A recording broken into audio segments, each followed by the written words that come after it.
Today's talk is not about blaming someone. It is not a courtroom. It is not a verdict. This is a space of recognition. It is for those who have lived inside suspicion, especially those who have endured it quietly. Those who have spent years explaining, proving, justifying, and still found themselves doubted. If you are someone who is always explaining, always proving, always ending up apologizing, then this talk is for you.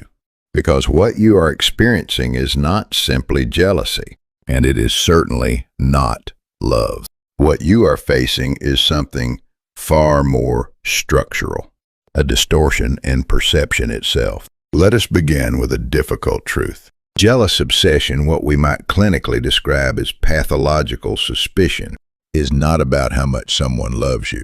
It is about how they interpret reality. Many people trapped in such relationships hold on to a quiet hope. If I become more transparent, things will get better.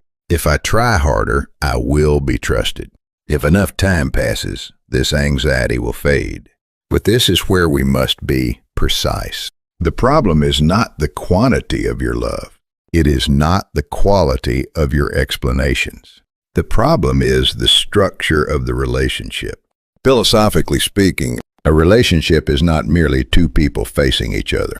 It is a system, a meeting point of two interpretive frameworks. And when one of those frameworks is distorted, no amount of love can make the system safe. There is an ancient text I want to bring into this discussion. The Tibetan Book of the Dead. Despite its title, it is not really about death. It is about perception. More specifically, it is about the human tendency to mistake illusion for reality. One of its central teachings can be summarized like this: do not follow what appears, discern what it is. This is where our topic becomes clear. A relationship dominated by suspicion begins at the exact moment this discernment fails. The moment a feeling of doubt arises. And instead of being recognized as a feeling, it is treated as evidence. The relationship enters what the text would call a bardo, a transitional state, a corridor of illusion. And inside that corridor, one person collapses more than the other. It is not the one who doubts. It is the one who explains. So today we ask a different question. What actually changes in a person who recovers from such a relationship? Because recovery is often misunderstood. Recovery is not becoming stronger. It is not becoming invincible. It is not becoming someone who never feels pain again. Recovery is far more subtle. It is this: you become less shaken. And more importantly, you stop doubting yourself for being shaken. This lecture will not teach you how to win arguments. It will not teach you how to persuade someone. It will not teach you how to defend yourself more effectively. Instead, it will show you something more fundamental: how to stop entering a world where you are required to explain your existence. Because in relationships governed by pathological suspicion, explanations do not extinguish doubt. They feed it. Let us now examine what changes. The first transformation is this: recovered individuals stop explaining their anxiety. Before recovery, a person responds to tension by explaining, proving, and attempting to be understood. After recovery, the internal dialogue shifts. This situation is uncomfortable. I do not want to explain this. This crosses my boundary. Anxiety is no longer something to eliminate. It becomes a signal, a boundary marker. The second transformation: they stop arguing with suspicion. Previously, suspicion triggered a predictable cycle: clarification, persuasion, correction. But now, the response becomes radically simple. That suspicion belongs to you. It is not something I need to prove. This is not emotional coldness. It is a clean separation of responsibility. The third transformation: they step out of the good person framework. Before, they believed. To understand is to be mature. To endure is to love. To tolerate is to care. After recovery, the framework changes. Understanding becomes a choice, not an obligation. Endurance is no longer the default setting of a relationship. And love is not a contract to manage someone else's anxiety. This is not a loss of morality. It is the emergence of self-protective ethics. The fourth transformation is particularly critical. They evaluate apologies structurally, not emotionally. Instead of listening to words, they observe patterns. Does the behavior stop? Does the control decrease? Does the person regulate their own anxiety? Does the cycle break? Because in these relationships, words are often part of the mechanism, not the solution. Now we arrive at the turning point. The most decisive shift is not in the content of suspicion, but in how one responds to it. In the past, every accusation triggered explanation. Why were you late? Who is this person? Why didn't you respond? Each answer, no matter how honest, became the starting point of a new interrogation. Explanation does something dangerous. It legitimizes suspicion as a rational inquiry. But the suspicious mind is not seeking truth. It is seeking relief from anxiety. And anxiety does not end with answers. It expands through them. From the perspective of the Tibetan Book of the Dead, this dynamic is deeply familiar. The text describes illusion not as something that disappears when explained, but as something that becomes more vivid the more attention it receives. To explain is not to dissolve the illusion. It is to give it sharper detail. So recovery is not about winning. It is not about proving innocence.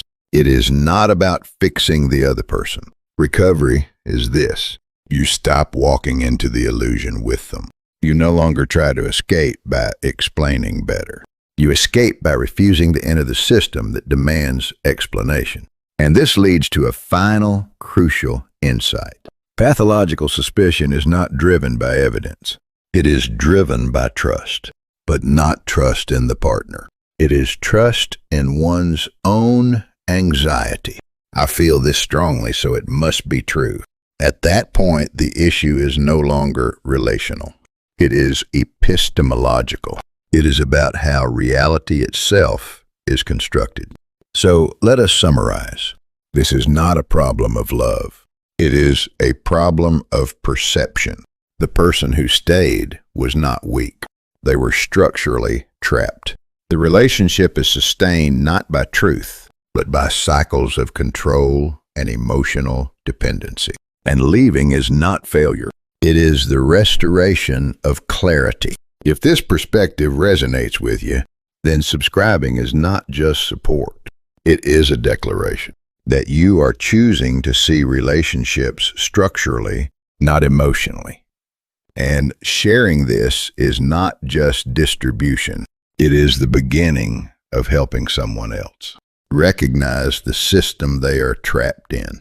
Now, let us move forward. What does it truly mean to live without constantly explaining yourself? That is where real recovery begins. So we arrive at a critical threshold. If recovery begins the moment you stop entering a world where you are required to explain yourself, then we must now ask, what happens when that world evolves? When it no longer asks for explanation, but demands something far more dangerous. The most dangerous stage of pathological suspicion is not when someone doubts you. It is when they begin to doubt your lack of doubt. When the accusation becomes this: why don't you question things more? Isn't it strange that you trust so easily? I'm just being realistic. You're the naive one. At this point, something profound has shifted. Suspicion is no longer a problem. It becomes a virtue. And trust, the very foundation of any relationship, is reframed as a flaw. This is the moment when the relationship stops being something to repair and becomes something to correct. Not how do we understand each other, but how do I fix the way you perceive reality? And from here, the structure begins to harden. Why does pathological suspicion destroy relationships so completely? Not because it eliminates love, but because it replaces something more fundamental. It transforms your partner from a person you live with into a subject that must be continuously verified. And a person who is constantly being verified will eventually collapse into one of three outcomes. They lose themselves trying to meet impossible standards. They become emotionally numb, disconnected, hollow, or they leave. Ironically, the very outcome that suspicion fears the most is the one it systematically produces. Let's be precise again. This is not about blaming, but clarity requires distinction. Suspicion is not insight. Anxiety is not intuition. Control is not love. And perhaps the most important sentence in this entire lecture: the moment anxiety is mistaken for truth, the relationship is already distorted. Now we must go deeper, because those trapped in pathological suspicion do not experience themselves as suspicious. They experience themselves as wounded. At some point, they abandon the identity of one who doubts and replace it with something more powerful. I am careful. I have been hurt. I am the victim. From here, suspicion is no longer a behavior.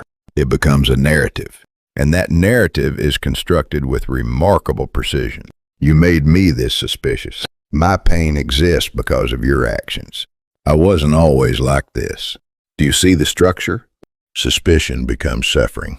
Suffering becomes identity. And identity becomes moral authority. Once this transformation is complete, something irreversible happens. Suspicion is no longer questioned. It is justified, even protected. Statements begin to emerge like, after what I've been through, I deserve to check. This isn't obsession. It's self-defense. Someone who's been hurt has the right to be sure. At this point, the entire structure flips. Suspicion is no longer an act of aggression. It becomes an act of protection. And being suspected becomes your responsibility to tolerate. And this is where your role changes. You are no longer simply a partner. You are assigned a new function. You become the regulator of their anxiety. You must reduce their fear, compensate for their past, continuously prove safety. In other words, you are no longer in a relationship. You are inside a system of emotional labor with no end point. This is where phrases like these appear. If you really loved me, you would do this. I thought you understood me. Why can't you accept this? Love is no longer a choice. It becomes an obligation. Now we encounter the strongest defense mechanism in the entire structure. I'm just protecting myself. This single sentence shuts down all critique. Control becomes protection. Surveillance becomes anxiety. Interrogation becomes trauma response. And once this logic is fully internalized, self-reflection becomes impossible. Because if every action is framed as survival, then nothing needs to change. And this leads us to the inevitable conclusion. When the victim identity becomes fixed, the relationship collapses into a permanent asymmetry. One person is always the victim. The other is always a potential offender. And trust structurally becomes impossible. What disappears is not love. It is equality. And without equality, every relationship becomes a power system. So let us summarize with precision. The most dangerous form of pathological suspicion is not suspicion itself. It is when suspicion disguises itself as pain. Because once that happens, the person no longer has any reason to question themselves. The identity of victim is too stable, too comfortable, to require responsibility. Now, let me speak directly to you. If you are the one who always understands, always explains, always ends up apologizing, then there is a high probability you are not in the beginning of this structure. You are at its final stage. We have traveled a long path together. We have seen that this is not about love. but about the structure of anxiety. That explanation does not resolve the system. It fuels it. That suspicion is not insight, but can become a tool of control. And that recovery is not about enduring more, but explaining less. And at the center of this transformation are two sentences. That suspicion belongs to you. It is not something I need to prove. This is not indifference. It is not cruelty. It is the separation of responsibility. Because the moment you took responsibility for someone else's anxiety, their past, their wounds, you stopped being a partner. You became an instrument. But now we must go one level deeper. Because at the final stage of this dynamic, suspicion evolves again. It becomes a test. Not a question of truth, but a test of endurance. Will you still choose me? How far will you go to prove it? How much of yourself will you abandon? Distance becomes intentional. Demands become irrational. Conflicts become engineered. Even the threat of leaving becomes part of the system. And here we must ask a cold, necessary question. Can a relationship be saved at this stage? Let me be direct. At this point, healing may no longer be the priority. Exit might be, because what you are inside is no longer a relationship. It is an experiment designed to measure control. There is a final insight from the Tibetan Book of the Dead that applies here with remarkable precision. Liberation is not achieved by fighting the illusion. It occurs the moment you stop identifying with it. And that is the final step of recovery. Not winning, not convincing, not enduring, but refusing to participate in the test. In the next lecture, we will examine this final stage in detail. How suspicion becomes a system of trials. How emotional provocation is engineered. How relationships turn into endurance tests. And most importantly, how to recognize the exact moment. You must walk away. If you are exhausted from proving your love, if you have been taught that endurance is devotion, if you believe that tolerating suspicion is commitment, then the next lecture is not optional. It is necessary. This is not content designed to comfort you. It is designed to give you criteria. Subscribing is not support. It is a decision to understand relationships structurally. And sharing this may be the first moment someone else realizes they no longer need to explain themselves alone. In the next part, we will stand at the final boundary, the moment where suspicion becomes a test. And at that moment, you will finally understand what it means to never enter the world of explanation again.